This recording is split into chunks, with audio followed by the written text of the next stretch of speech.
This is happiness, to be everything at once. Be unblinded, be unlearned, be unbridled and unburned.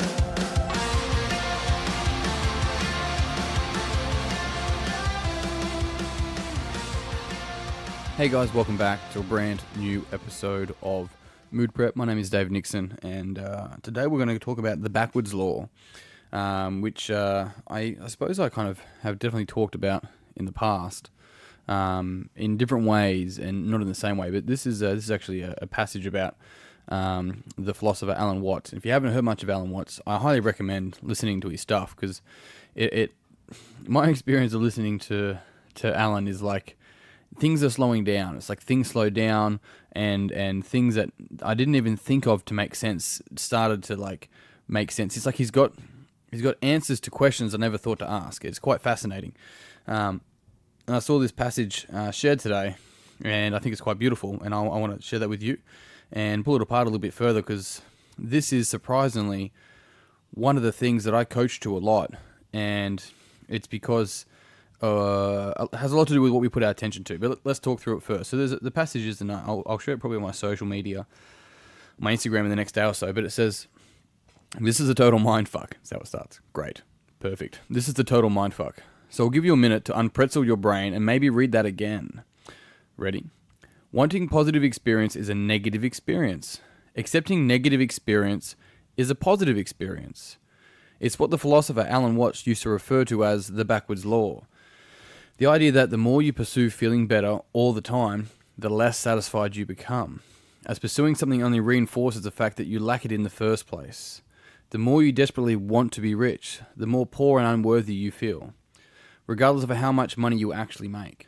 The more you desperately want to be sexy and desired, the uglier you come to see yourself, regardless of your actual physical appearance.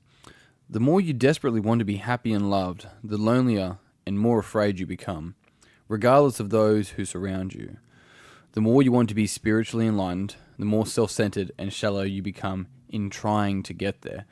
So the backwards law is that the attempt of pursuing something is often actually gives us, I suppose, the inversion of that, right? And this is the thing, is that if we want something, it presupposes we don't have it. And this is really powerful when listening to languages, when people talk about what they want. Right. Oh, I want to start eating better. After I get back from holidays, I want to start going to the gym more. It's like, okay, that holds a lot of very, very different power to when I get back from holidays, I will start going to the gym again. That's different, right? It's the same as when someone goes, oh, when I get back from the holidays, I should probably go back to the gym again. These are so similar. All of these are so similar, yet so profoundly different.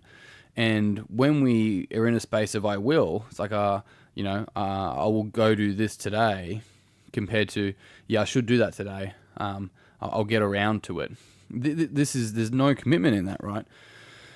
But the key thing is when I say I want, it presupposes that I don't have it. When I say I will, what it's presupposing is I have the ability to do so, and I will use my will to pursue that thing. And so this is the powerful message behind semantics and linguistics and language, and this is why I continually say, like, pay attention to what people are saying and what you're saying and how you speak to yourself and all sorts of things, and how we language all sorts of stuff. And it's absolutely crucial, because the key thing here is that when we're pursuing something, right, something we desire, we will never have it. And this is why I say, if you want something in your life, learn not to need it, right? It's like the primal instinct that if something is being pursued, it's being hunted, it wants to be able to live, it wants to be free, so it's going to run. And when we stop pursuing it, so to speak, then what we end up doing in our world today is, I don't like to use the word attract. I think it doesn't give enough substance, but we behave in a way as if we are it. Or I heard something recently, it was like, the whole quote of fake it till you make it. It's like, fake it till you become it. What that means is act in a way that is in accordance of that behavior or that role or that person, and over time you will start to become that person. We do it anyway. Of course we do it anyway. People that they just don't want to end up like their parents. It's like, I fucking don't want to end up like my mum. And in so many different ways, they are like their mother, or vice versa, their father, right? Because the whatever we resist persists. And so this passage from Alan, and Alan's a profound man. I really enjoy his stuff. It's looking at this, right? The more desperately you want to be rich, the more poor and unworthy you feel, because it's wanting to be rich. So when you get to the next number, when you get to $60,000, $80,000, $100,000, when you get the house, it's what's next. Because I want to be, and this is where we put conditions on us feeling like we're safe, secure, we're wealthy, whatever it may be, right? But it's even this beautiful part here, and this sometimes can get people muddled. Wanting a positive experience means that we're in a negative experience, right?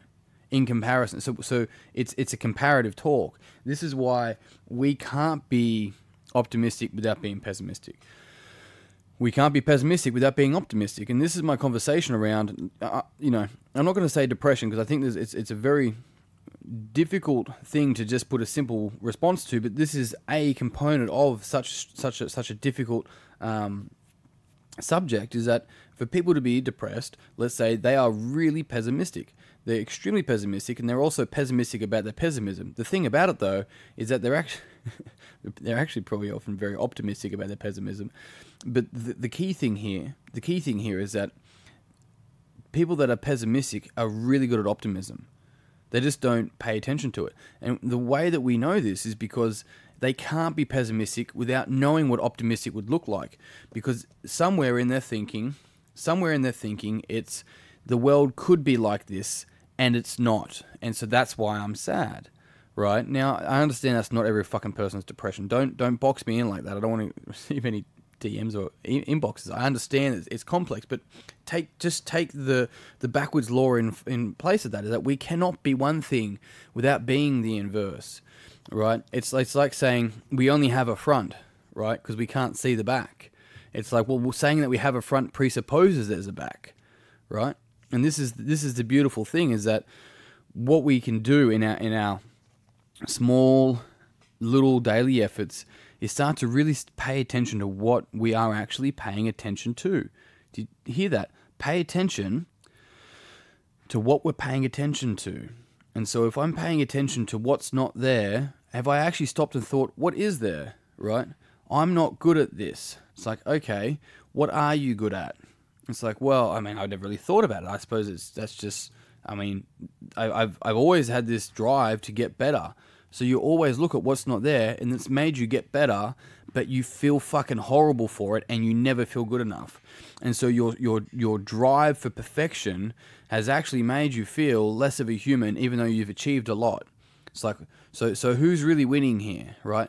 And this is the inverse. It's this drive, it's this desire. When we can be where we are, when we can not need things, and behave in a way that is true to our inner purpose and our inner meaning and our inner drive, and let the world unfold as it is, as we unfold as we are, without these shoulds, without these musts, without these wants, and just see this and will ourselves towards what's truly important for us, and let the world do the exact same, then that's when we can end up in a position where we can truly see this backwards law and just choose not to be a part of it, right? It's not optimistic, it's not pessimistic, they're both judgments, right? And then often what people do is that they bring judgment to that judgment, right? They're like, oh, fuck, I'm doing that pessimistic thing again. It's like, there it is. Congratulations, you're really good at it.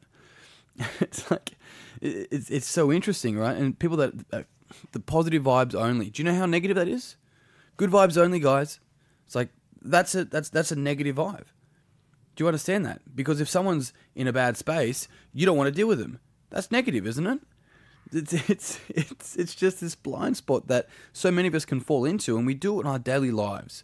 And so my offer here for you today, is to truly be able to start seeing what you're paying attention to and ask, what does the inverse look like, right? When I'm not good at a skill, hang on a sec, what am I good at, right? Even better, how could I get better at this, rather than is it black and white or is there a grey?